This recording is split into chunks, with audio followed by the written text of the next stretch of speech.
don't, believe it or not, it's not real nervous being on the TV show, because I'm just playing myself, so that, you know, how can you get nervous doing that? There are things that have made me nervous doing all the things that I do. I remember I sang with Luke Bryan on national television, and I was so nervous, my teeth were chattering, singing with him, and he's looking at me going, "Willie, this ain't a big deal." And I said, "You do this every weekend. This is a big deal to me." And I also sang Take Me Out to the Ball Game in Atlanta on top of the dugout. And I literally, you talk about nervous. And Corey, my wife, said, "Willie, that's an easy song." I said, "Well, try singing it in front of 50,000 people. It's not that easy." If you, I've had the chance to be on late night shows, and you're standing behind the curtain and you can hear the band just thumping and playing, and you hear the crowd, and you know when that thing opens up, it's going to be like Gladiator, you know, when Russell Crowe came out. And it's only 6 or 7 minutes, but you get really nervous doing that. The most nervous interview I've ever done, and I've done a lot of interviews with a lot of big people, was Bill O'Reilly, because my agent had convinced me that he was going to try to tear me apart and ask me all these hard questions, so I took 10 pages of notes for that interview.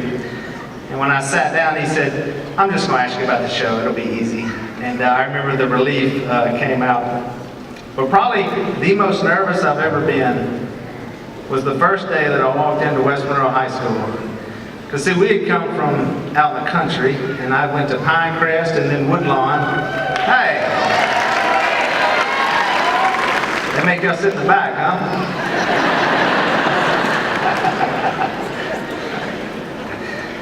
So I walked into West Monroe. Now we went from Pinecrest, we had one hallway.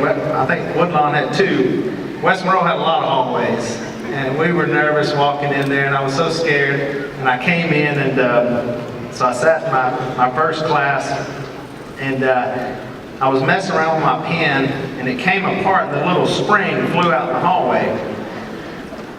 And so I stood up to get my pen, and I looked up at a chest of a man, I thought, but it was actually a student, and that piece of pen had hit him in the head. So he grabs me by my shirt and picks me up just so my feet were off the ground, and he shoves me against the wall, and he said, "Don't ever throw anything and hit me when I walk by."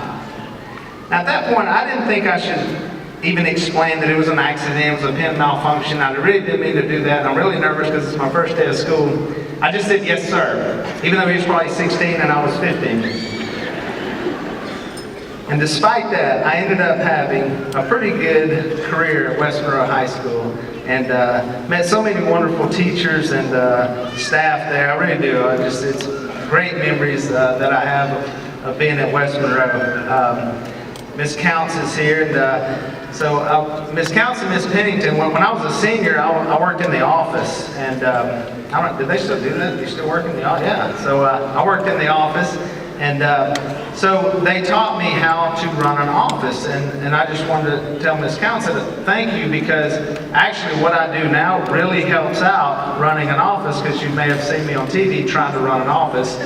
Don't take it personal, but it looks like I do a terrible job on the television show, so, but you should have Uncle Si work in your office and see if you can get anything done.